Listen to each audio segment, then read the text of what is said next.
Welcome in today, head volleyball coach Scott Swanson. After a 2-0 weekend for the team, picking up a win at Mississippi State in 5, and then coming home Sunday for a sweep of Georgia. And coach, it has to feel pretty good to be this late in the season and picking up 2 wins. Obviously, Friday night was very stressful, but thrilling at the end, and then Sunday to get the win at Georgia. What does it say about your team that they're kind of still locked in and competing tough this late in the season? Well, it does feel good, and I think we're coming out of whatever slump we were in the beginning. I've talked to a lot of people just about our schedule and how tough it is.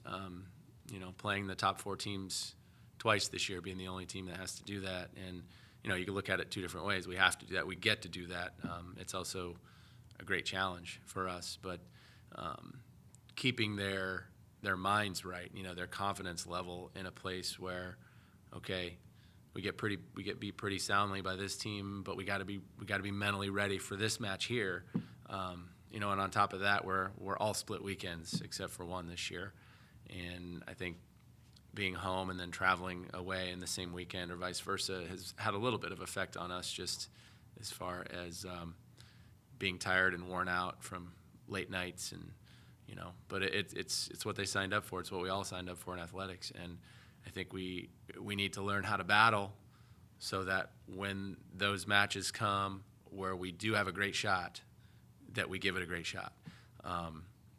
We know what Florida's going to bring, and we know what Missouri's going to bring, and the important thing is that we fight for every single point, because we're going to have to do that in every match. We're just going to give ourselves a better chance to win if we do that in certain matches than others. We're outmanned sometimes, but it is a mental warfare type of situation, and that's how we're trying to manage it right now.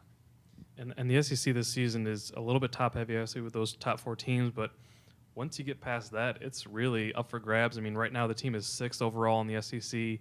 A good weekend here, a bad weekend there, and you can fall 3 or 4 spots in the standings. So when you are able to get those 2-0 weekends like you had this past week, do you feel like it kind of reinvigorated the team a little bit going into practice this week? Yeah, I think so. I think it's always nice to be able to pull out a 5-set win when you're down 2-0 on the road. I mean, that rarely happens, and we did that. And to win in 3 on Sunday afternoon was great too. I do feel like we're a little more reinvigorated, and I think there's that sense of urgency to finish strong like we did last year,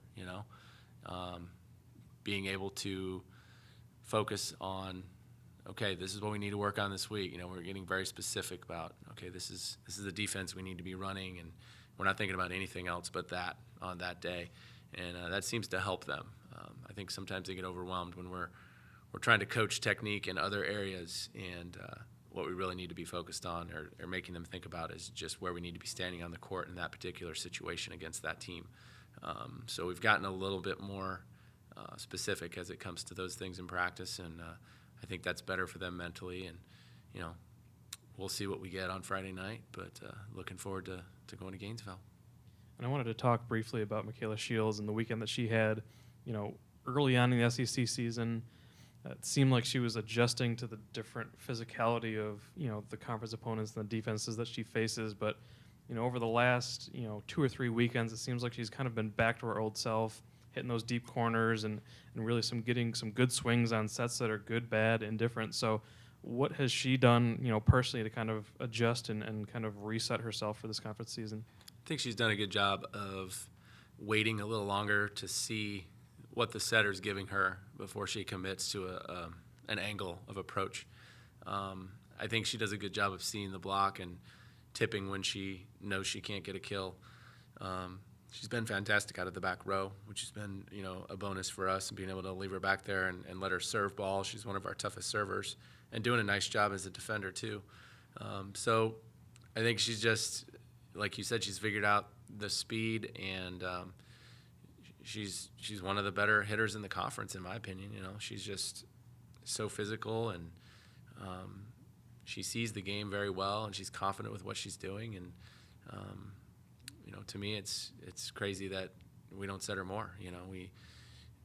We probably don't want to wear her out, that's for sure. But she is somebody that can score at a very high percentage. And so even if the team across the net knows she's going to get the ball, I think we have a good opportunity to get a kill or at least cause them problems when she gets the ball. And we'll look ahead to this weekend now. It's kind of the big weekend of really tough matches. On Friday, first, it's number 5 Florida in their home gym. And then you come back to Columbia to host the number 21 Missouri Tigers on Sunday. What is kind of your mentality as a coaching staff to get the team ready to make the adjustments that kind of slowed them down in the first meetings with these two teams? You know, I think it's a lot less about strategy, and it's a lot more about playing with heart and relentless pursuit and the battle, the fight that I talked about earlier. I think that it's really easy to be intimidated or feel like, okay, we have no chance against this block at times, but we have to get over that. Like we have to put ourselves mentally in a position where, yeah, it's a 6'8" and a 6'4" block across the net, but I'm going to go up and hit it as high and as hard as I can off their hands and try to get it out of bounds, try to tool them. I think we just have to have that, more of that little dog in us fight, because, the matchups on paper aren't very promising, but I think anything can happen if you go in there with the right mentality, and that's what we're trying to foster for sure. It doesn't matter what the score is. It doesn't matter who's across the net from you. You fight no matter what until the end, and I think that will pay off for us at the end of the season if we can do that this weekend. Coach, thanks for your time. Thank you.